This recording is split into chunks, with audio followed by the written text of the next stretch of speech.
noite. Olá, boa noite, Edu. Tudo Tudo bem, bem? Rafa? Tudo bom, Bem-vindo. meu amigo? Deixa eu arrumar aqui a câmera para Vamos não ajustar, né? ficar com a cabeça cortada. Isso. Vou passar um pouquinho para isso. E aí, Rafa, como é que você tá? Tudo bem, boa noite, Edu. Tô ótimo. Aí na labuta do dia a dia, pra gente Isso aí? não pode parar, né? Com certeza não. Muito obrigado, Rafa, por aceitar o convite de participar aqui com a gente dessa aula que você vai trazer, né? O pessoal tá um pouquinho curioso aí com o tema sobre a mediunidade, que é um tema muito pedido, né? O pessoal sempre pede. Então, eu lembrei de você como uma pessoa que pode nos ajudar a olhar também por outro ângulo, né? Por outros vetores. Seja bem-vindo, viu? Legal. Obrigado, Edu. Valeu mesmo. Valeu pelo convite. Agradeço a lembrança aí para participar desse estudo que você está promovendo. Você já deu uma introduçãozinha na terça-feira de um outro livro, né, que fala sobre mediunidade. Então o pessoal já está meio que preparado para ouvir sobre mediunidade. E mediunidade é um assunto que traz bastante curiosidade, como você disse. Tem vários assuntos espíritas, não que são, tem os que são tabu e tem os que são curiosos. E mediunidade é um que aguça muito a curiosidade das pessoas. Ah, com certeza. Eu acho que quanto mais a gente tentar abordar esse assunto, né, Rafa, é muito importante. O Os importante é que sempre, importante sempre esclarecer, né, Edu? Como você ia falar, aliás.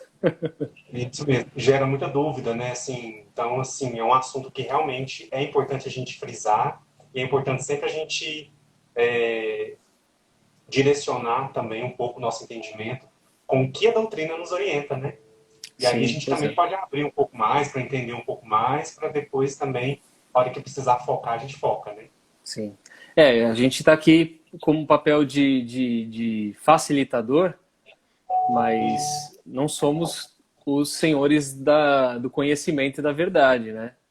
Então, Isso mesmo. assim, todo mundo pode agregar, trazer informações que podem colaborar. Por isso que eu sempre faço as enquetezinhas lá no Stories, né? Porque é legal trazer vivências das pessoas. Então é interessante que as pessoas que acompanham a gente na live também tragam as suas vivências, suas experiências acerca do tema que a gente está trazendo hoje e aí a gente transforma isso num bate-papo. Isso mesmo. Rafa, antes de você começar, eu queria só lembrar as pessoas aí que estão acompanhando, quem ainda não conhece a página do Rafa, Terceira Revelação Espiritismo, quem ainda não conhece o canal no YouTube, né, Rafa? Fica o Isso aí. convite aí para vocês conhecerem, entrarem, curtir o conteúdo que o Rafa coloca. Ele prepara com tanto carinho os vídeos, né? As postagens. Então, uma abordagem bem interessante sobre a doutrina que vale a pena a gente acompanhar sempre. Fica a dica aí para vocês. É isso aí. Então, tem um canal Passar lá a bola no para YouTube, é só ir lá no se inscrever, mas eu não falo para se inscrever sem deixar de assistir. Tem que assistir alguma coisa para falar. Esse cara aí vale a pena acompanhar. E a gente, que você falou, né? A gente faz com muito amor, com muito carinho e a gente é uma forma que a gente encontrou para poder levar a mensagem do Cristo, para poder levar o Espiritismo para de uma forma que seja menos formal do que a gente está acostumado, para que seja mais leve, para que seja de um entendimento, para que as pessoas consigam absorver. A gente elitiza tanto, né, o movimento que a gente acaba esquecendo que a gente às vezes tem que falar de uma forma simples para que as pessoas possam entender. E mediunidade é um tema bastante elitizado, né? Parece que ele não acontece nas periferias, parece que ele não acontece em outros ambientes. Então, é bacana a gente abrir as portas para esse tipo de reflexão. Com certeza. Então agora eu vou passar a bola para você, Rafa. Fica à vontade, para aí a gente vai então dar início ao estudo. Valeu, Edu. Bem, então, que a paz de Jesus possa nos envolver essa noite. Uma boa noite a todos mais uma vez, aqueles que estão chegando, ao Edu. Mais uma vez quero agradecer o convite para o Edu para falar sobre esse tema aí que muita gente tem dúvida. Se vocês tiverem dúvida, fiquem à vontade de perguntar. O que a gente souber, a gente responde. O que a gente não souber, a gente busca a resposta e depois traz para vocês. Muita gente tem curiosidade sobre isso. E aí, gozado do que não é só espíritas que têm curiosidade sobre isso. Muitos não espíritas também têm curiosidade, né? A mediunidade acaba sendo um movimento que faz com que as pessoas se interessem pelo espiritismo. Por vezes porque elas são curiosas e querem entender um pouco mais, e por vezes porque elas têm a mediunidade aflorada em um determinado momento da vida, e elas não sabem o que fazer com aquilo, não sabem o que é aquilo, né? Suas religiões acabam não dando uma resposta concreta, e o Espiritismo auxilia demais nesse momento da vida das pessoas, né, Edu? Ah, com certeza. Então hoje eu vou fazer um apanhado um pouco, vou falar sobre uma série de assuntos que envolvem a temática espírita, e conforme a gente for conversando, eu deixo em aberto aqui para que, mais uma vez, vocês possam comentar, trazer suas vivências, e conforme a gente vai conversando, fica aberto o espaço para todos. Vocês podem colocar suas opiniões, levantar essas dúvidas, e vocês ficam à vontade, faz de conta que vocês estão em casa aqui, no perfil do Edu, na casa de vocês e aqui na minha casa. É isso aí. Bem, pessoal, uma coisa que é bem básica que a gente precisa entender é que a mediunidade ela é uma faculdade inerente a todo ser humano, né? Ou seja, ela é uma característica nossa, como um espírito encarnado. Então, o espiritismo trata nós espíritos como a junção, a alma como a junção de um espírito e um corpo, né? Então, a mediunidade ela só desenvolve quando isso acontece. Em espírito, né, quando nós estamos desencarnados, nós já temos a mediunidade por si só aflorada. Nós não precisamos estudar a mediunidade para aprender a trabalhar ela. Agora, quando nós estamos encarnados, nós temos essa dificuldade, porque a matéria é muito densa e ela acaba dificultando essa comunicação. Então, isso acontece no momento em que nós estamos encarnados. E por que ela é inerente? Porque todos nós somos médios, não que nós temos a mediunidade. Todos nós somos médios. É até clichê isso, né, Edu? A gente ouve bastante falar, né, de que todos nós encarnados somos médios, mas é verdade, é sempre bom ressaltar esse clichê. É uma informação muito pertinente. Porque eu posso até dizer que eu tenho o hábito de dizer uma coisa, que eu sou um médium pedra. Você conhece o médium pedra, Edu? Conheci com você. É aquele... Oi? Conheci com você. Pois é, o médium pedra é aquele que não vê, aquele que não ouve, aquele que não psicografa, aquele que não faz nada. Parece que não sente nada. Né? Eu tenho um problema que eu não lembro nem dos meus sonhos, Edu. Eu não lembro. É grave o negócio aqui. É pedra mesmo. Eu falo brincando, gente. Mas tem alguém que se identifica a mim? Olha lá, a Paulinha do Semente do Amanhã disse que o meu esposo disse que é médium porta. Estamos no mesmo barco. Né? Estamos no mesmo barco. Eu gosto de brincar, mas já tomei bronca porque eu falei isso no curso de mediunidade, viu? Porque justamente todos nós temos um pouco de mediunidade. E às vezes a gente apenas não soube desenvolver, não teve um momento para desenvolver isso, e às vezes ela não necessariamente ela é aflorada como a gente está acostumado a ver, e é isso que a gente vai falar um pouco sobre essa questão, né? Tudo depende do estudo. Então, no tópico 182 do Livro dos Médiuns, Kardec diz o seguinte: todos os que recebem comunicações mentais estranhas às suas ideias, sem serem essas pré-concebidas, podem ser considerados como médium inspirados. Então, isso é uma coisa interessante, porque tira um pouco o holofote da nossa faceta, né? Então, tive uma ideia maravilhosa. Vou convidar o Edu para fazer uma live. Não é bem isso que Kardec traz no Livro dos Médiuns, né? Se eu não estiver pensando nisso, estou tomando meu banho e de repente eu penso nisso, alguém colocou essa ideia na minha cabeça. Né? Se eu estou dirigindo, cantando uma música, de repente me vê um negócio que não tem nada a ver com aquilo, alguém colocou aquilo na minha cabeça. Tenho uma dificuldade no trabalho, não consigo pensar. E a gente às vezes fica no trabalho pensando em resolver problema. Quando eu estou fazendo nada, quando eu estou me divertindo, quando eu estou fazendo um negócio nada a ver, de repente, parece que a ideia veio. Nossa, eu tive uma ideia. E a gente cheio de orgulho, né? Cheio de pompa. Tive uma ideia. Na verdade, a ideia não é nossa. Né? Ela foi inspirada aí pela espiritualidade. E isso, tanto para o bom quanto para o mal, né? Voltando a Kardec, ele continua falando que trata-se de uma variedade intuitiva, sendo mais difícil de distinguir no inspirado o pensamento próprio do que foi sugerido. Então a gente percebe quando não é nosso. Recebemos a inspiração dos espíritos que nos influenciam para o bem ou para o mal, como eu acabei de falar. Então, e isso é outra coisa que é dito no Livro dos Médiuns, né? Que Kardec acaba perguntando no Livro dos Espíritos, Kardec pergunta o quanto que nós somos influenciados, né, o quanto que os espíritos nos influenciam durante a nossa vida, e ele diz mais do que imaginais. Então é muito importante a gente tomar cuidado com os nossos pensamentos, aonde a gente está mentalmente conectado, e a gente vai falar bastante sobre isso. Na obra Evolução em Dois Mundos, de André Luiz, ele afirma que a intuição foi o sistema inicial de intercâmbio que facilitou a comunicação entre as criaturas. Então, se a gente for pensar lá atrás, quando a gente, como seres, os primeiros humanos que habitaram a Terra, aqueles seres primitivos, eles não tinham pensamentos, né? A primeira evolução hominal, ela acabou sendo muito instintiva. Então, a primeira coisa que foi colocado para ter essa comunicação, então não tinha como ter pensamento, vou pensar em coisas elevadas, vou orar. Imagina, não existia isso, né, gente? Impossível. Então, a intuição, que foi um momento onde aquele ser estivesse mais sereno, mais tranquilo, ia lá e colocava esse ingredientezinho lá, essa intuiçãozinha, fazer com que aquela criatura pudesse ter essa comunicação. E ela existe desde que o homem é homem.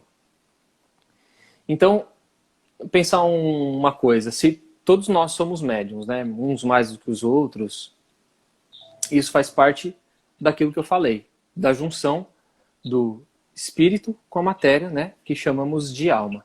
E a alma habitando no planeta desde que nós estamos aqui na fase hominal, então essa comunicação acontece há muito mais tempo do que a gente pode imaginar. Esses primeiros seres que habitaram o planeta, eles comparavam os fenômenos naturais como se fossem indivíduos com habilidades diferenciadas, né? Como divindades. Então havia lá o deus do trovão, havia o deus da água, o deus da plantação, isso depois daquela fase, né, do Uga Buga lá, do Piteco com o tacape na mão. Quando já tinha um desenvolvimento um pouco mais elaborado nos pensamentos. Lembrando que a gente precisa estar conectado pelos nossos pensamentos. Esses povos faziam cultos, eles ofereciam sacrifícios humanos de animais a deuses, eles ofereciam os alimentos também às divindades, né, como oferta. Então, para eles, estar conectado a essa divindade era sempre estar oferecendo alguma coisa como uma recompensa. Gozado que a gente, principalmente como católicos, a gente ainda faz bastante isso, e os espíritas católicos também fazem bastante isso, que é pagar promessa. Né? Quando você paga uma promessa, na verdade, você está fazendo algo muito semelhante, porque você está pagando algo para a espiritualidade, para um santo, para Deus. É muito curioso ainda essa correlação, como ainda está bastante intrínseco em nosso espírito essa questão evolutiva, né, Edu? Então os povos sempre tiveram os seus médiums envolvidos, né? Principalmente na realeza. Se a gente for buscar lá, muitos reis tinham os seus magos, seus braços direitos ali, aqueles que davam conselhos, e eram pessoas temerárias, né? As pessoas tinham medo dessas criaturas. Então eram bruxos, eram bruxas, eles previam o futuro, e aí eles tinham magos também, tinham feiticeiros, vários nomes, né? Os sábios, xamãs, sacerdote, outros tinham sacerdotisas. Então cada reino, cada período da face dessa evolução, aquele líder comunitário tinha o seu auxiliar de fé espiritual que era esse cara aí que ajudava. E então esses médiuns, eles eram um pouco mais ostensivos do que os demais. Os demais eram pedra, esse cara não. Esse cara aí, ele já tinha uma comunicação um pouco mais estreita. Ele já tinha um pouco mais de conhecimento. Normalmente eles estudavam um pouco os segredos da natureza, porque não existia essa... Estou falando com os espíritos, né? Eles estavam falando com a divindade diretamente na cabeça deles. Então eles estudavam o segredo da natureza, estudavam a relação com o homem, essa natureza, e desenvolviam esse dom da mediunidade. Então por quê? Porque quanto mais você sublima, né, quanto mais você se conecta, mais você recebe essas inspirações, essas intuições. E aí você acaba recebendo as premonições que a gente pode falar, os conselhos. Então esses caras eram aptos para isso, né, Edu? Você falando, eu lembrei do exemplo, eu esqueci o nome dele, é aquele da Rússia. Como é que chama? Você lembra? Você foi falando, eu lembrei agora, eu não lembro o nome dele. Eu vi uma série recentemente Tem vários. Eu sobre a ia até história da trazer. Rússia. Tem um lá que exerceu muito esse papel, né? E aí ele influenciava na política, né? Nas decisões lá dos czares. É bem interessante, né? Isso. Não, e o pior é que no estudo, eu acabei pegando o nome de vários, né, desses influenciadores, nesse caso, médios influenciadores, mas eram nomes muito difíceis de falar, então, motivo um por eu não ter trazido. Segundo motivo, eu fiquei pensando, esse povo não vai saber quem é, então acho que não vou nem usar como referência, mas ainda bem que você trouxe. Realmente existiu e existem várias informações sobre eles. Eu gosto da cultura pop, né, Edu? Eu gosto de trazer as referências que as pessoas possam entender. Aquele negócio de falar a língua do povo, né? Tanto que a minha camiseta, ó, La La Casa de Casa de... Médiuns, com as Muito irmãs bom. Fox. Olha só. Fazer, Ah, fazer propaganda lá do Júlio do Coaching Espírita, que tem essa, junto com a Ana do Spirit Talks, que tem essa. A renova camisa, fazem várias camisas temáticas da cultura pop. tem umas estampas bem legais, né? É. E aí, fazendo essas referências aí da cultura pop, Aqui fala. a Michelle lembrou o nome dele, é o Rasputin. É isso Rasputin. mesmo. Isso aí. É isso. Era esse que eu Boa. estava tentando lembrar o nome. E nem é Muito um bom. nome tão Ah, difícil, o Rasputin, né? E ele é muito popular. isso mesmo. E aí a gente tem vários, né? Se a gente for pensar, tem Merlin, né? Que é um mago super famoso que auxiliou o rei Arthur, era um grande conselheiro do rei Arthur e não sabemos se ele de fato existiu ou não, né? Diz a lenda que existiu, mas é uma lenda que talvez tenha existido. Mas se a gente for na nossa cultura pop, a gente adora, né? Uma história de bruxo, uma história de mago. Então, se a gente for lá no Senhor dos Anéis, a gente vai achar os magos, né? Vai achar lá o Gandalf, vai achar o Saruman, né? O bem e o mal, se como opositores. Em Harry Potter a gente tem Dumbledore como um grande sábio, poderoso. Todos os outros são bruxos, mas aquele lá é top, né? É como se fosse o médium mais qualificado. Porque tem os médicos que não conseguem nem fazer o negócio levitar. Parece nós. E aí tem os bruxos que já têm uma maior capacidade. Na Marvel a gente tem o Doutor Estranho também, que é um super-herói, né? Místico. Trabalha com as energias e é muito legal isso, porque mediunidade tem tudo a ver com energia. Tem Merlin, como eu disse, e quem acompanhou recentemente Game of Thrones conheceu a Melisandre, que manipulava as energias da sombra e foi a bruxa mais famosa ali, era uma sacerdotisa. Então, tipo, a gente tem isso intrínseco na nossa cultura de sempre, mais recentemente teve The Witcher aí pela Netflix, né? Então a gente gosta de acompanhar essas coisas mais místicas da mediunidade, que sem pensar como mediunidade. Você quer falar alguma coisa aí? Tô vendo que você tá lendo. O seu xará aqui, Rafael Nogueira, ele está falando aqui, ó, melhores referências. O pessoal está adorando as suas referências. Muito bom. Mas é verdade, cara, assim, é que eu trabalho com TV, você sabe, né? Depois Pois que, é. depois que a gente estuda, depois que a gente estuda determinadas coisas, eu gosto muito de roteiro. Eu paro de ver com o olhar de quem assiste e fico olhando com o olhar espírita, com o olhar de roteirista. Então você fica viajando e fica fazendo analogias, né? O Cantinho Espírita, a Jade no Cantinho Espírita, se eu não me engano, fez uma live sobre as referências de Star Wars, né? Espíritas de Star Wars. Fez um vídeo sobre isso. Meu, aí você vai levantar, você acha um monte de coisa. Né? Você acha mediunidade, você acha vida após a morte, você acha o bem contra o mal, cara, você vê de tudo ali, pluralidade dos mundos, tem de tudo e é maravilhoso. Então, e é muito legal a gente pensar dessa forma, porque as coisas são recebidas para a gente de forma mediúnica, de forma intuitiva. J.K. Rowling escreveu Harry Potter numa soneca, né? Ela escreveu não, ela teve inspiração numa soneca de um trem, numa viagem de trem. Então, assim, ela foi inspirada, mas olha que inspiração, né? Ela foi inspirada para construir um universo. E se a gente for pensar, todas essas pessoas que acabam criando esses outros mundos, esses caras, receberam um presente. Eu penso como um presente. Você criar algo que não existe aqui na nossa visão, que não é palpável às nossas vistas, eu acho que é um grande presente. Então eu sou louco, e talvez como um médium pedra, isso seja bom. Kardec também era médium pedra, então ele usava, né, a mediunidade dos outros para poder... Isso é bom para o médium pedra, porque faz com que ele, primeiro, se questione mais. Segundo, ele busca as informações por conta desse questionamento.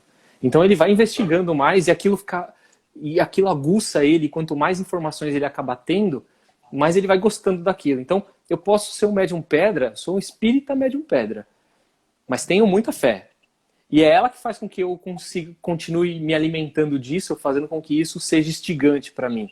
Que eu acredite cada vez mais nisso. Porque as referências, elas são muitas. E isso é fantástico. Então, meu sonho é receber uma inspiração dessa. Construir um mundo...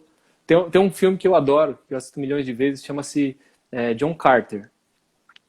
John Carter from Mars, em inglês. John Carter do Outro Mundo, alguma coisa assim, a versão em português. Conta a vida de um cara que saiu daqui da Terra, do Velho Oeste, e foi parar em Marte. Por uma magia, claro, né? Mas fala sobre essa questão de pluralidade dos mundos, de uma coisa que me arrepia quando eu vejo. Esse cara recebeu isso. Imagina por onde esse espírito viajou para poder buscar essas referências, essas informações. É fantástico, é fantástico. É a sétima... Como que é? A Michelle Leaves, que escreveu Sétima Arte, Você Não é Pedra. Cara, mas é fantástico. Então, assim, a arte ela acaba sendo só um reflexo da nossa vida real, porque nós tivemos no nosso passado médiuns de verdade, né? Não só esses da Sétima Arte ou de livros como eu acabei citando. Então, nós tivemos Moisés como um grande médium, um espetacular médium. Nós tivemos o próprio Jesus como um médium top de referência. Nós tivemos depois Joana d'Arc como uma médium mais recente na nossa história. Mas também, quantos outros médiums não foram desconhecidos?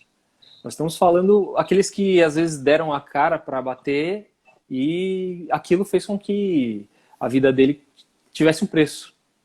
E é muito curioso a gente também pensar dessa forma.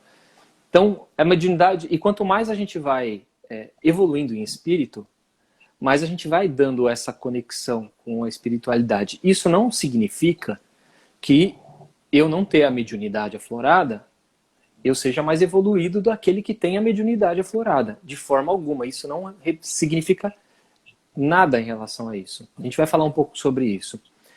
Voltando então um pouco, graças à lei, né, do progresso, como eu estava falando, e esse bom uso do livre-arbítrio, a gente, como encarnado, vai evoluindo nessas encarnações.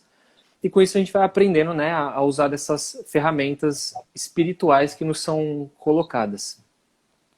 Mas tem vezes também que a gente não sabe. E é aí que entra o espiritismo depois para ajudar a gente. São as pessoas que não têm essa informação de como usar essas energias. A gente também aprende que nós somos como antenas, né? Então cada um tem a sua parabólica ali, todas elas com a sua potência, e a gente recebe e emite sinal o tempo inteiro. Então eu emito sinal para o Edu emite sinal para mim. Esses sinais são como os pensamentos que a gente acaba emitindo.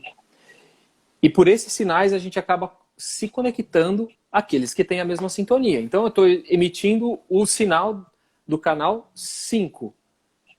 Se o cara no receptor não tiver no sinal 5, ele não vai receber essa mensagem. Então a gente precisa estar conectado nas ideias, batendo com as mesmas ideias, os mesmos pensamentos. Isso acontece entre encarnados. Então eu e o Edu temos uma boa conexão, uma ótima conexão. Falamos a mesma língua por muitas coisas. Mas também tem os caras que o santo não bate, não fala a mesma língua. Então, e logo a gente percebe isso. Essas afinidades acontecem e essa comunicação acontece e não acontece com pessoas boas e com pessoas ruins. Isso é fácil da gente detectar. É importante lembrar que também a constância dos nossos pensamentos e raciocínios faz com que a gente realize emissões mentais. Isso foi um fator que, como eu falei, habilitou, né, a evolução do homem encarnado no perispírito para a gente, inclusive, durante o nosso momento de sono, de descanso, conseguir se desprender do nosso corpo para poder ir para outros lugares, né, nas outras dimensões, no astral, receber essas informações. Então vamos voltar lá para o homem primitivo. O homem primitivo não tinha como ele sonhar. A gente vai falar um pouquinho, bem breve, de sono e sonho, mas o homem primitivo ele não tinha como sonhar coisas. Vou sonhar com os mortos, né, com coisas elevadas, com estou reencontrando alguém, ou estou sonhando com... Não, só sonhava que caía do precipício. Ou que o dinossauro, brincando ali, usando o Piteco como referência, que o dinossauro vinha para comer ele. Né? Ou batalha, ou guerra, ou sangue. Com certeza não devia ser um sono muito agradável naquela. E aí a gente vai evoluindo, vai tendo esse controle sobre os nossos pensamentos e a gente vai sublimando eles e ficando mais conectado. Então, vamos falar um pouquinho sobre essa linha da história mediúnica. Então, primeiro a gente teve a mediunidade primitiva, que alguém escreveu lá no comecinho, quando eu estava falando sobre isso. Então, a mediunidade primitiva ela é a intuição na mediunidade inicial, como eu trouxe, né? O médium, ele é um idólatra, né? Então, ele só idolatra, é só amém, ele adora aquele ser, ou então ele teme as forças da natureza, que são nomeadas como deuses para ele. Né? O céu, o sol, a lua, como eu disse, as estrelas, a chuva, a árvore, o rio, cada um acaba tendo um destaque. E também alguns seres humanos que se destacam por alguma coisa, por muita força, e esses caras aí também acabam sendo considerados como deuses. Vamos lembrar de Hércules, no caso, né? Usando como referência. Depois, a gente teve a mediunidade tribal. A mediunidade tribal ela se desenvolve com uma mentalidade coletiva e não mais individual. Então é a crença do grupo todo em relação a um espírito ou a deuses. Os índios, por exemplo, os povos politeístas, né, os egípcios, romanos, gregos. Depois tivemos o fetichismo, que é o momento em que surge a figura do curandeiro, a figura do feiticeiro. Ela é altamente respeitada, referenciada, ela é amada, mas também ela é muito temida, como a gente falou, sobre os demais membros da clã, né, da tribo. Depois tivemos o mediunismo ocular, é um mediunismo que aparece no período da história humana, que é considerado como o início da civilização. É politeísta e ela também é religiosa. E a gente usa bastante como referência os gregos, né, que tinham aqueles deuses. Eles, inclusive, tinham lá o oráculo, né, o oráculo grego. Então, os rituais, né? Os rituais ricos, né? Teatrais. Exatamente. Eles não faziam nada sem consultar, né, o oráculo. Vamos consultar o oráculo. Isso me lembra Matrix. Vou ficar fazendo referência no dia inteiro. Então, vamos consultar o oráculo. Toda atividade, vai fazer alguma coisa, vamos plantar ali naquele terreno, vamos consultar o oráculo. Se o oráculo falar que sim, a gente... Né, quando é dia de pescar, vamos consultar o oráculo. Então, gozado que isso continua intrínseco no nosso espírito, né, no nosso HD mental. E aí, o que a gente faz? Estou na dúvida se eu devo buscar um emprego novo ou não. Eu vou consultar os búzios, vou consultar o tarô, vou atrás de um cartomante. A gente faz ainda hoje esse tipo de busca. E é bem curioso isso, né? O oráculo ele tinha várias formas de se manifestar. Ele podia se manifestar como um médium, uma voz direta, né? Através da psicofonia. Podia estar encarnada, ser um médium que se considerava o oráculo. E também ocupar o espaço, né, daquele médium para se manifestar como também como uma forma de mediunidade que a gente vai falar daqui a pouco.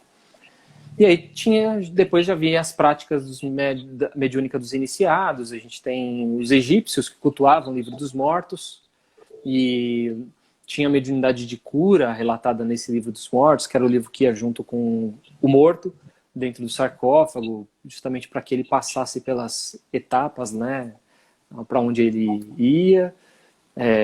Falava sobre os fenômenos de emancipação da alma. Eles tinham vários rituais ligados a essa questão espiritual. Os hindus também, né, nos Vedas, que são as escrituras sagradas do hinduísmo, também tem fala de bastante etapas sobre essa iniciação mediúnica, de intercâmbio com esses espíritos. E os hindus também eram bastante desenvoltos nessa conexão. Aí a gente tem o Novo Testamento já chegando a 2000 anos atrás, a gente tem o Novo Testamento, os apóstolos, os discípulos de Jesus, que já demonstravam um pouco mais de entendimento da mediunidade, graças a Jesus, né? Que transformava a água em vinho, que andava sobre as águas, que curava os enfermos, né? Que fazia com que esses milagres acontecessem. Ele não explicava como acontecia, hoje a gente compreende como isso foi possível, em posições de energia, nessas situações. E lá acontecia, imagina a energia de Jesus, né, emanando e fazendo essas coisas acontecerem. Deve ter sido o ápice assim, da manifestação mediúnica que a gente pôde ter tido no planeta. Por mais que a vibração planetária não permitisse senti-la, devia ser uma coisa fantástica e fabulosa. Hoje que a gente tem uma percepção maior, Jesus aparecendo, a gente, nossa, acho que só choraria perto dele, de tanto sentir essa emoção, né? Aí a gente tem a Inquisição depois, onde os médiuns se manifestavam e eram perseguidos pela ignorância, pelo fanatismo das pessoas. Os médiuns eram submetidos a coisas absurdas, como vocês já sabem, eram condenados a morrer na fogueira, porque acreditavam que aquelas manifestações elas eram coisas do diabo, né? Normalmente movimentado pela igreja. E aí a gente chega mais próximo, onde tem o Espiritismo, que acaba revelando tudo isso e explicando, porque quando o Espiritismo foi revelado, nos idos de 1857, vamos dizer, né, no Livro dos Espíritos, mas bem antes ainda, com as irmãs Fox e outras, havia uma série de situações mediúnicas acontecendo na Europa e na América do Norte. Então, assim, as irmãs Fox não foi um caso isolado e Kardec não foi um caso isolado. Haviam várias outras manifestações acontecendo que fez com que algumas pessoas da época que tinham mais estudo, que tinham mais conhecimento e que eram indagadoras, fizessem com que elas estudassem aquele... peraí, tem alguma coisa errada. Não é possível um cara levitar, como Daniel Douglas Home fazia. Tem alguma coisa errada. Como um cara levita? É magia. Não, vamos estudar isso. Vamos tentar quebrar esse cara. Ah, estão batendo na mesa. Como tá batendo na mesa? Até é magia, é truque. Vamos descobrir como esse cara tá fazendo. Não, a mesa tá batendo sozinha. Peraí, tem alguma coisa errada. Vamos estudar. Né?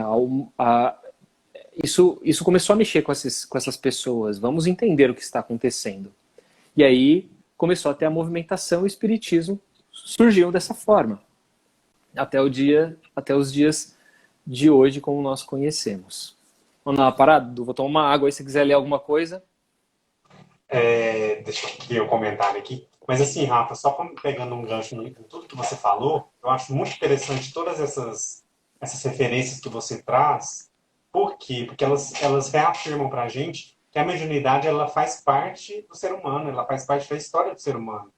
Desde quando você pega lá no começo do homem das cavernas, que ainda não tinha desenvolvido o pensamento, o raciocínio, né?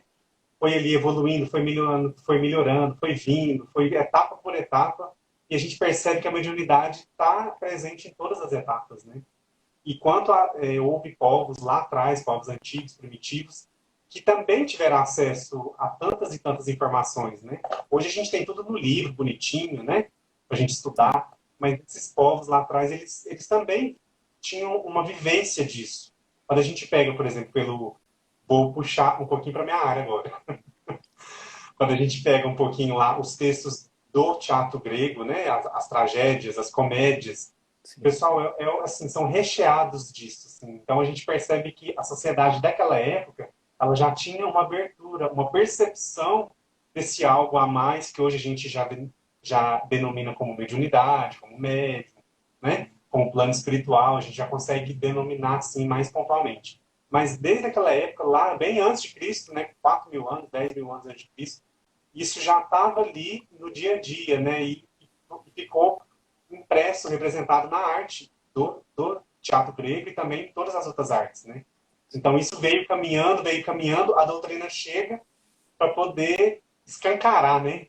Eu vejo muito isso.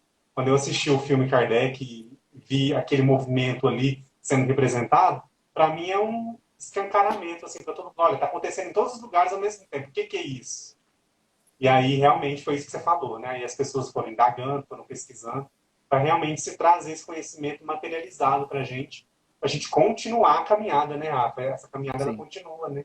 Sim. E o legal é que esse revelar do espiritismo naquele período da humanidade foi curioso porque eram pessoas que tinham respeito da sociedade. As pessoas que estudaram o espiritismo não eram qualquer um. Eram pessoas porque precisava disso para impor, né? Para impor no sentido de tipo mostrar a seriedade daquilo. Não eram pessoas. Meu, nós estamos falando de William Crookes, nós estamos falando do escritor de Sherlock, né? Estamos falando de pessoas que, tipo, eram pessoas respeitadas naquela sociedade. Então, E mundialmente, né? Não era só mundialmente. Sim. nos seus países, era Sim, mundialmente, né? sim, exatamente. Então isso é muito legal. E voltando àquela questão que você falou dos espíritos, né, mais primitivos, me lembrou uma coisa que a gente não precisa nem entrar no assunto, mas é interessante pensar. A gente está falando dos egípcios, cara, quantos espíritos exilados de outros mundos não vieram com as suas inteligências já, com as suas conexões já mais afloradas do que aqueles espíritos primitivos que estavam no Egito naquele momento e que engenheiros mesmo para construir as pirâmides, por exemplo, né? Essas pessoas esses caras deviam ser muito idolatrados, porque eram pessoas diferenciadas. E é muito interessante que com certeza elas eram conscientes disso, dessa superioridade, porque elas poderiam usar isso como uma ferramenta de imposição em relação às outras criaturas daquele momento, né? De raciocínio. É a mesma coisa que eu chegar num lugar onde as pessoas... Chegar num jardim de infância, onde, obviamente, eu tenho uma experiência de vida já muito rica, e sem manipular aquelas crianças para me obedecer. Deve ser muito isso, deve ter sido muito isso.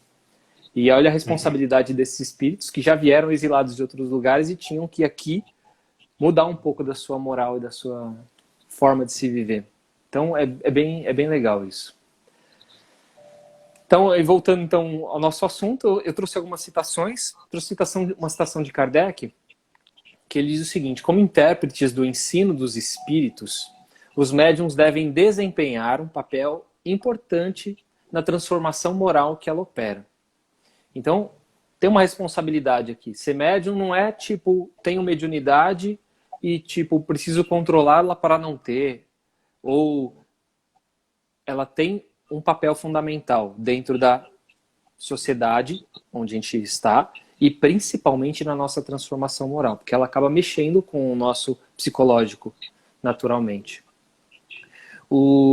Continuando ainda, ele diz que os serviços que podem prestar guardam proporção com a boa diretriz que imprimam as suas faculdades, porque os que se enveredam por mau caminho são mais nocivos do que os úteis à causa do espiritismo. Então, nós como espíritas, sabendo que temos mediunidade, que precisamos usá-la, temos que usá-la de uma forma correta e não usá-la de uma forma leviana, de uma forma equivocada, né, para ganhar dinheiro, para ganhar fama, ou então justamente para não usá-la e ficar com aquilo atormentando a gente, dificultando a nossa encarnação.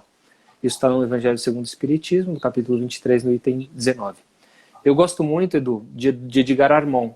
Né? Vim de escolas iniciáticas de Edgar Armond e ele é recheado de estudo. Foi um cara que estudou demais o Espiritismo e ele tem um livro chamado Mediunidade, onde ele é absurdamente didático em várias coisas. Eu trouxe algumas referências desse livro para que a gente consiga compreender.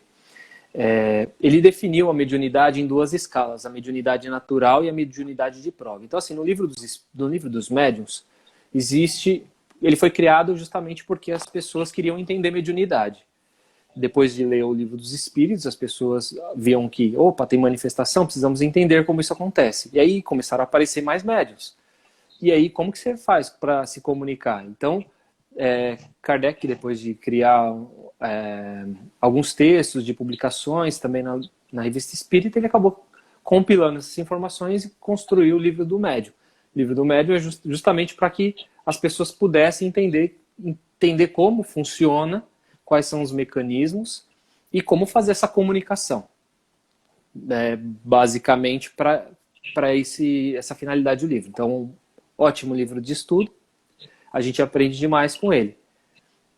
E aí, Armon acabou compilando essas informações do Livro dos Médiuns, coisas que vieram depois, né, depois da mediunidade já aqui no Brasil, e acabou separando, então, a mediunidade natural e a mediunidade de prova. A mediunidade natural, segundo ele, ela é medida...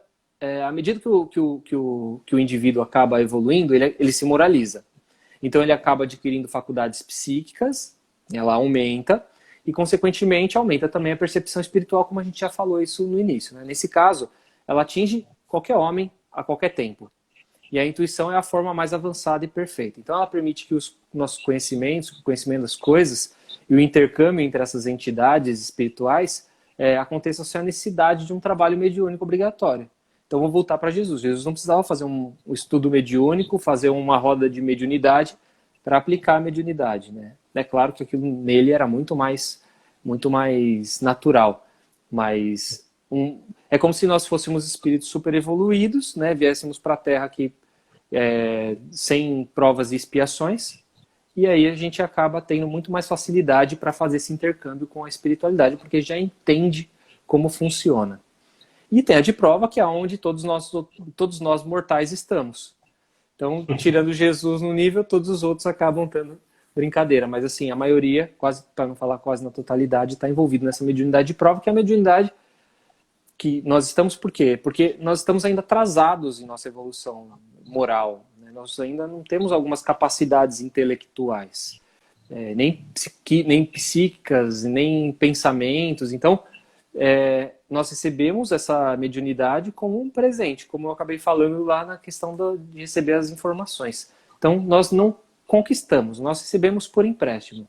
Então, nós desencarnamos, não necessariamente na próxima encarnação eu vou vir como médium, vou ter mediunidade para ser trabalhado. Tem um motivo, né? Então, naquele momento, depende da forma como a gente vai usar. Por isso que é importante a gente ter o domínio e controle de como utilizar essa ferramenta, que é uma ferramenta. Então, é uma tarefa individual nossa, recebidas em determinadas condições, para que a gente utilize de uma forma direta, né? E tem a função prática na mediunidade como uma cooperação compulsória. Então, vamos ajudar aquele espírito a desenvolver X coisa. Ele vai ter uma mediunidade para isso. E ela pode desenvolver em qualquer etapa da vida. Você pode nascer com aquilo, né? Ou pode desenvolver na infância, como acontece com muita gente, na adolescência, como acontece com muita gente. E com o passar do tempo vai ficando mais difícil mesmo. Mas estudando, participando de grupos de estudo e desenvolvimento, né? Não é só o estudo, é o estudo para você compreender e o desenvolvimento para você poder aplicar. Você pode sair de um médium pedra para um médium porta. E de um médium porta você pode ir para um médium mesa que bate. O importante é assim, o importante é a gente perceber aonde a gente consegue canalizar essas energias, porque essas energias que movimentam a mediunidade todos nós também temos. Então, aonde que eu consigo oferecer essa energia? Então, eu percebi, Rafael, que na casa espírita, ou quando eu realizava um trabalho espiritual, minha mão não chegava a formigar, mas ela esquentava de um jeito e eu começava a sentir, eu não sei explicar. Sabe quando você está assistindo um filme de super-herói e ele faz assim com a mão e a mão esquenta e aparece um fogo na mão? É tipo isso. Então eu comecei a perceber que eu tinha alguma coisa ali que eu não via, mas eu sentia. Tinha alguma coisa ali. Alguns é no pé, alguns sentem correr pelo corpo, outros em relação ao pensamento. Então, você nos braços. E a gente tem uma funcionalidade, isso tem uma funcionalidade. O que que você vai fazer com essa energia que você tem canalizada? Como nós vamos sublimar essa energia? Então, fazendo essa separação, ele separou, além da mediunidade natural e da mediunidade de prova, ele separou também em relação a formatos de mediunidade. Separou como da natureza, né, como natural e de prova, sobre de fenômeno, que estando em estado de lucidez, e tem a do médium consciente, semiconsciente e inconsciente. Essa de lucidez é quando a gente está consciente dos nossos, falando dentro da terceira opção, né? Então é o fenômeno da lucidez dentro do médium consciente. Então ali acontece, por exemplo, a telepatia, que é a transmissão de pensamentos, a vidência, onde eu estou no ambiente e acabo vendo coisas em outros lugares. Pode acontecer uma lucidez no tempo, onde eu consigo ver fatos que já aconteceram ou que vão acontecer, e aí entra a questão da premonição. Tem a psicometria, que são visões através dos objetos. Então, o Edu tem aí um relógio de uma pessoa que desapareceu. Aí ele traz o relógio, o médium com a psicometria, que tem essa faculdade, ele vai, através do relógio, ele sabe quem é o dono do relógio, como que são as características do dono do relógio. Então ele absorve as energias daquele objeto e acaba fazendo as correlações. Tem o médium auditivo, aquele que recebe por intuição, como a maioria de nós acabamos recebendo, através dos sonhos, e aí ele pode estar ligado ao nosso subconsciente, ou de fato ser real, né? Porque a gente pode muito bem estar martelando tem uma prova amanhã, e aí eu sonho com a prova. Isso não, ou que eu tirei 0 na prova. Isso não significa que eu estou tendo uma premonição. Significa que aquilo está martelando em mim e eu não consigo tirar da minha cabeça. Por isso que antes de dormir é sempre bom a gente fazer uma prece, se desligar das coisas terrenas, para que a gente em espírito consiga sublimar aí também, ir para esferas e seja útil para a espiritualidade ou para nós mesmos, e não ficar amarrado nessa coisa terrena que a gente tem o hábito, né? Tem a de incorporação, e aí com os conscientes acontece de uma forma, com os semiconscientes de outra, e com os inconscientes, que são uma mediunidade que é uma mediunidade mais rara, acontece de uma forma diferente.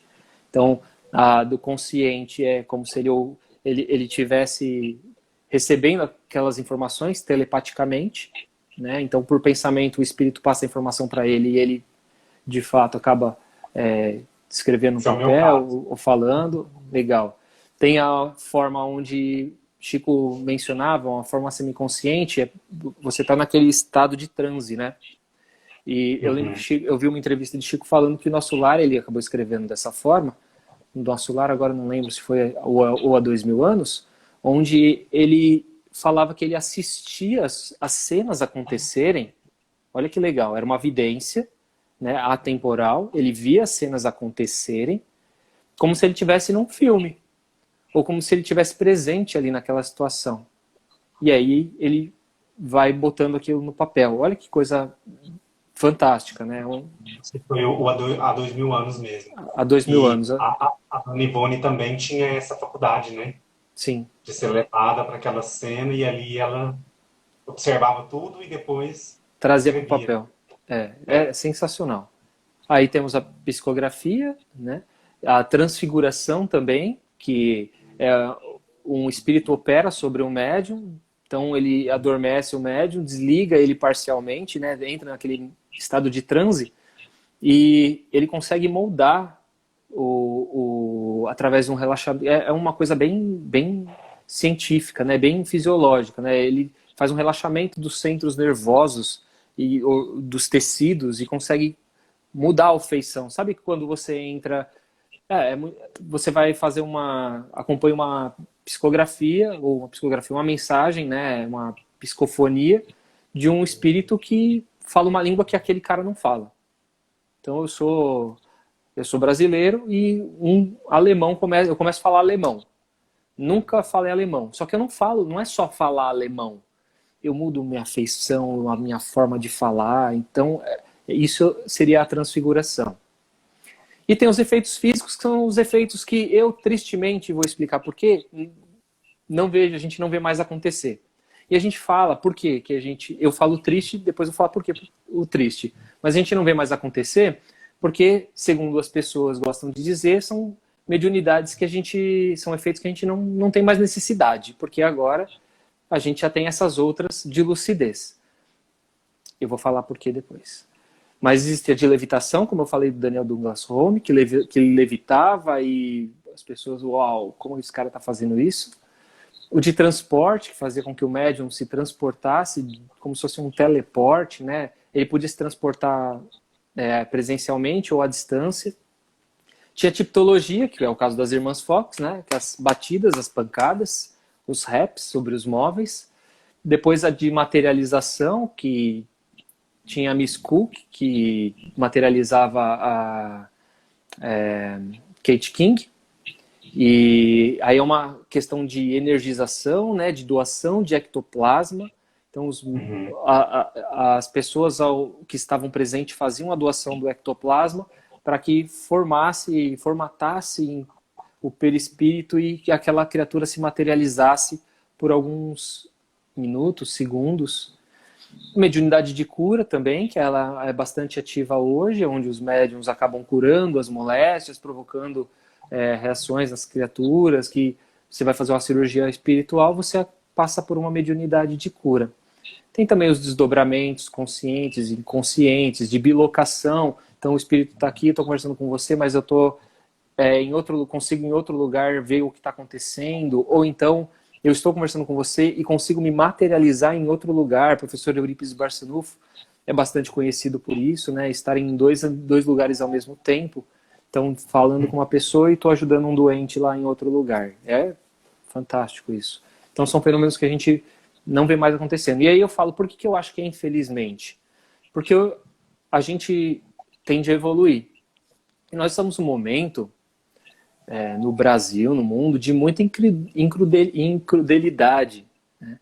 As pessoas, elas deixaram de acreditar nas coisas que a ciência trouxe. O espiritismo é uma questão científica também. Então elas começam, hoje elas acreditam em terra plana, elas não acreditam mais em vacina, e isso é muito sério. Então, talvez a gente precisasse de novo desse choque de realidade. Esses fenômenos, talvez hoje em dia seriam muito úteis para ver se desperta, para ver se faz com que algumas criaturas saiam daquela cegueira espiritual, moral, daquele progresso que todos nós precisamos ter. Isso é muito sério. Então eu, Rafael, acho muito triste, eu gostaria muito de vivenciar, voltando como médium pedra, gostaria de, como questionador, ver esse tipo de coisa. Não que eu não acredite, muito pelo contrário, eu acredito. Né? Mas tem pessoas que não acreditam, e são muitas as pessoas que não acreditam. Muitas pessoas, quantas pessoas não questionaram Chico, quantas pessoas não questionam Divaldo, né? E questionam as cartas, coisas que são relatos que não inquestionáveis, né, Edu? Então, eu queria parar por aqui por enquanto. Eu queria saber se a gente vai dar continuidade, se a gente vai encerrar a live agora. Faltam uns 5 minutinhos. Isso. Legal. Mas pode continuar até. Eu ia entrar numa parte mais questionadora. Quer que eu entre no questionador ou quer que eu vou pro finalzinho, Edu? A gente tem 5 minutos, 4 minutos. O que você acha? Eu vou encerrar. Não sei que você queira debater mais um pouquinho depois, que aí a gente entra no bate-papo. Então pode ser. Aí a gente retorna e finaliza. Tá bom, vamos finalizar agora então? E aí a gente já entra sem precisar cortar o assunto. Pode ser? Pode ser. Vamos ler algumas mensagens? Tem participação do pessoal pra gente bater um papo aí nesses 5 minutos? Você falando da materialização, Rafa, eu vejo as imagens, as fotos, eu também fico muito curioso, né, de pensar como que acontecia, né? Aquelas reuniões, né? De como elas duravam muitas horas, né? E como que, nossa, eu também fico muito curioso, né? Pena que não tem, né? Isso que você falou é interessante, porque muita gente quer resolver a questão mediúnica assim, ó. E não é. Né? Eu tenho mediunidade, eu preciso estudar, preciso controlar ela. Não é assim, meu amigo. Mediunidade, depois eu vou acabar confirmando, trazendo essas informações, mas ela requer muito mais da nossa transformação moral, né, para poder ter esse controle, para ter esse conhecimento. Porque não adianta nada eu não conseguir controlar, eu ser uma pessoa raivosa, uma pessoa que desconta as coisas nos outros, não ter o controle desses meus sentimentos, ser um cara muito orgulhoso, ter uma mediunidade super ostensiva. Como é que com essa moralidade eu vou sublimar os meus sentimentos? Como é que eu vou conseguir parar, respirar, pensar e receber influências boas se eu estou num mundo agitado? Eu, obviamente, vou ligar aquela antena, aquele sinal, aquela parabólica que eu falei, com aqueles espíritos que estão atordoados que nem eu. E eu vou receber coisa boa? Eu vou enxergar coisa boa? Não vou. Não vou. Não tem, racionalmente, né, como a doutrina nos traz, isso não é possível, não tem como. Então, acaba tendo essa dificuldade mesmo. E também Então, paciência, né? acaba comprometendo todo o trabalho também, né? Assim, se a gente pensar Sim. em uma coletividade, né? O quanto é Sim. importante, por exemplo, a gente se preparar para uma reunião mediúnica com trabalho, para o estudo, né? Por estudo e desenvolvimento, como é o caso das casas espíritas. Então, acaba que todo mundo que está ali tem uma certa responsabilidade, né? Com relação a si, com relação àqueles instrumentos que a gente estudou, né? Na live terça-feira. Instrumento intelectual, moral, que o Eliseu trouxe no livro, né? Então, assim, todos nós acabamos estando, a gente se junta e aí cada um tem uma parcela de contribuição. A gente não vai fazer o trabalho mediúnico sozinho, né? Sim. Então, a gente tem que pensar nessa coletividade também, né? Imagine se as médiums que recebiam, que auxiliavam Kardec trabalhassem sozinhas. Não, Kardec, sai daqui, eu quero fazer isso sozinho. Não ia ter o livro dos espíritos, nós não teríamos a codificação e aquilo ia morrer. É verdade, é verdade. Vamos dar uma olhadinha aqui nos comentários antes da gente encerrar a primeira parte? Deixa eu ver aqui. A Ana Simon, eu acredito sim, mas gostaria muito de poder presenciar uma materialização. A gente, né, fica curioso, né, para ver como é que era, né? E esse pessoal mais antigo, os mais antigos que viram, eles contam, nossa, durava tanto tempo e era assim. E a gente fica tentando, né, A gente na formular. imaginação só. É só na imaginação, porque não tem mais, né? Na imaginação e nas fotos. Nas fotos também, né? Ainda bem que tem alguns registros aí pra gente ver. Pois é. Deixa Que eu ver aqui foram se tem alguma... polêmicos também, né, Edu? Foram, porque, né, a gente sabe que o ser humano também é essa dose de incredulidade que você comentou aí. Realmente acontece, né? Deixa eu ver aqui. A Joyce está aí. Um abraço, Joyce. Tá acompanhando aqui a gente, minha amiga querida. Daiane Andrade, que show a live de vocês. Tá gostando aí também. Show. Rafa, tinha uma pergunta lá no começo. Eu não sei se eu vou conseguir chegar lá. Vou tentar Que eu acho chegar. que se você conseguir chegar, é do espírito fraterno. Achei. Algo que vejo seguido no meio espírita é dizer desenvolver a mediunidade. O correto não seria dizer educar a mediunidade?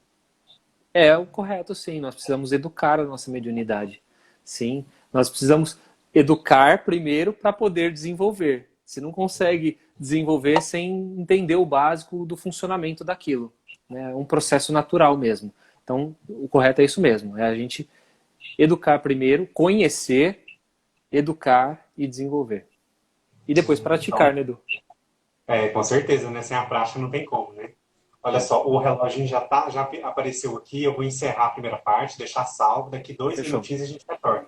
É Beleza? nóis. Então tá bom. Então, até daqui um pouquinho.